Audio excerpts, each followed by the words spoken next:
အောင်မြင်မှုတန်တွေကိုမခံစားနိုင်ကြတာကြောင့်လမ်းမရောက်ခဲ့ရသူခရစ်ဝူ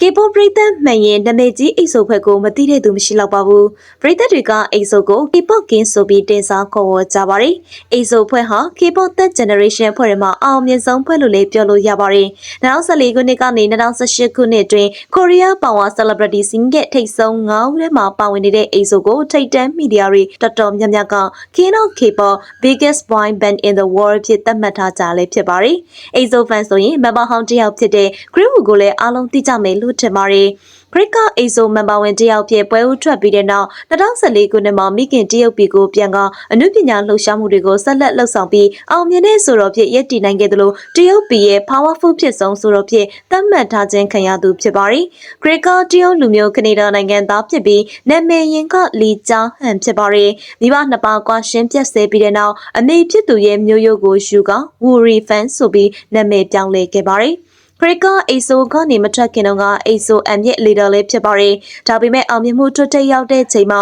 နှစ်ရှည်ထောင်နဲ့ချမှတ်ခံရတဲ့ချိန်တွေနဲ့ရင်ဆိုင်ခဲ့ရပါတယ်။2020နိုဝင်ဘာ12ရက်နေ့မှာခရစ်ကမိန်းကလေး3ကိုအတမကျင်ခဲ့ပါတယ်။2018ဇူလိုင်1ရက်နေ့မှာသူနဲ့အခြား2ယောက်ကအရက်တောက်ပြီးအမျိုးသမီးတချို့ကိုလိမ်ပိုင်းဆိုင်ရာကျူးလွန်ခဲ့ပါတယ်။2019ခုနှစ်ကနေ2020ခုနှစ်အတွင်းမှာတော့ဝင်ငွေလျှော့ပြခြင်းအခြားကုမ္ပဏီအောက်မှာမိမိဝင်ငွေကိုထည့်ပြပြီးအခွန်ရှောင်ခဲ့တဲ့အစရှိတဲ့ဆွဲချက်တွေနဲ့ရင်ဆိုင်ခဲ့ရပါတယ်။ကနဦးတော့ကသူ့ကိုတရားစွဲတဲ့သူတွေကလည်းတမင်ငွေလိုချင်လို့မဟုတ်မှန်ပြောပြီးဆွဲချက်တင်လာလို့သတင်းတွေထွက်ခဲ့ပါတယ်။ခရစ်ကိုတရားစွဲခဲ့တဲ့သူတွေထဲမှာဒူမီဂျူဆိုတဲ့မိန်းကလေးတူပါဝင်ခဲ့ပြီးတော့ခရစ်ကသူမကိုအတမကျင်ခဲ့ပါတယ်ဆိုပြီးဆွဲချက်တင်ခဲ့တယ်လို့အတူလုပ်ထားတဲ့ screenshot တွေကိုလည်းထုတ်ပြခဲ့ပါတယ်။ခရစ်နဲ့စတူဒီယိုဘက်ကတော့ဒူမီဂျူထုတ်ပြန်ခဲ့တဲ့ screenshot တွေကအတူတာဖြစ်ပြီးသူမကိုလည်းဥပဒေကြောင်းအရအရေးယူမယ်လို့ကြေညာချက်ထုတ်ပြန်ခဲ့ပါတယ်။ဒါပေမဲ့ပြဿနာကဒီမာရင်မပြီးတော့ပဲဒူမီဂျူဘက်ကနေpostတွေတစ်ခုပြီးတစ်ခုဇက်တိုက်တင်လာခဲ့ပါတယ်။သူမပြောတဲ့တဲမှာအဓိကကြတာက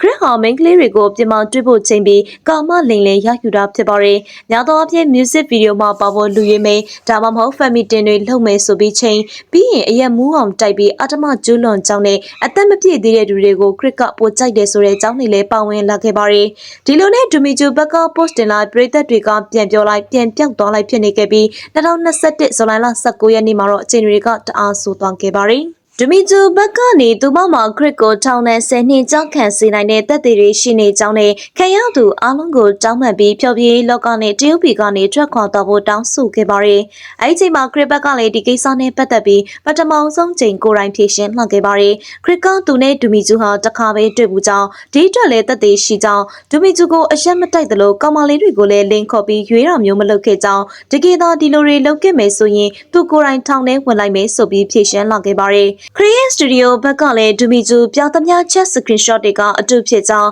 သူပြထားတဲ့ WeChat အကောင့်နဲ့စကားပြောထားတဲ့ Weibo အကောင့်တွေကလည်းစတူဒီယိုအကောင့်တွေမဟုတ်ကြောင်းနဲ့ဒူမီဂျူကိုလည်းအမှုဖွင့်ထားတဲ့အကြောင်းကြေညာချက်တွေထုတ်ပြန်လာခဲ့ပါတယ်။ခရစ်တိုဘက်ကဒီလိုဖြည့်ရှင်းချက်တွေထုတ်ပြန်လာခဲ့ပေမဲ့ခရစ်နဲ့လက်တွဲထားတဲ့အမှတ်တစိတ်တွေဘက်ကစာချုပ်တွေကပြတ်သိမ်းတာတွေရပ်သွားခဲ့ပြီးနာမည်ကြီး brand တွေဖြစ်တဲ့ Porsche, LV အစရှိတာတွေကပါစာချုပ်ဖြတ်ရင်ဖြတ်ဒါမှမဟုတ်အမှုမှန်မပေါ်မချင်းအလုံးလုပ်တာတွေကိုရပ်ဆိုင်းတာတွေလုပ်ခဲ့ပါတယ်။ VTV ပါဝင်သူနဲ့တွဲလုပ်နေတဲ့ရုပ်သံလိုင်းတွေကလည်းအကုန်ရပ်ဆိုင်တော့ခဲ့တာပါ။အဲဒီနောက်ခရစ်နဲ့စတူဒီယိုဘက်ကခရစ်နဲ့ဒူမီဂျူတို့ပြောဆိုထားတဲ့ chat screenshot တို့ကိုပြသလာခဲ့ပါတယ်။နောက်ပိုင်းမှာခရစ်ကဖန်စီထိန်သိမ်းခြင်းခံခဲ့ရပြီးတရားရင်ဆိုင်ခဲ့ရပါတယ်။ခရစ်ကတရုတ်နိုင်ငံသားမဟုတ်တာကြောင့်ကနေဒါတရားရုံးကပါဝင်လာခဲ့ပါတယ်။တနစ်ကျော်တရားရင်ဆိုင်ပြီးတဲ့နောက်တရားရုံးရဲ့ထုတ်ပြန်ချက်အရခရစ်ကအရက်အမှုလွန်နေတဲ့အမျိုးသမီးတယောက်မကကိုသူတို့ရဲ့သဘောတူညီချက်မပါဘဲလိမ်ပိုင်းဆိုင်ရာအမျက်ထုတ်ခဲ့ကြောင်းရရှိထားတဲ့အမှုသက်တွေကတိကျရှင်းနေပြီးခိုင်လုံတဲ့အတွက်ရှောက်ထားတဲ့အယူခံကိုလည်းပယ်ချခဲ့ကြောင်းသိရပါတယ်။အဲဒီနောက်ပိုင်းပြင်းမရှိပဲဆွဆွဲခံရကြောင်းသက်သေထွက်လာခဲ့ပေမဲ့တရားရုံးဘက်ကတော့တိတိကျကျဂိုင်းတွေ့တာမျိုးမရှိခဲ့ပါဘူး။ခရစ်ကို2020ခုနှစ်ကအမှုတွဲထောင်နဲ့17နှစ်နဲ့6လ2018ခုနှစ်ကအမှုတွဲထောင်နဲ့1နှစ်နဲ့10လအခွန်ရှာမှုတွေငွေတန်ရွမ်တန်း600တန်ရိုက်ခဲ့ပါတယ်။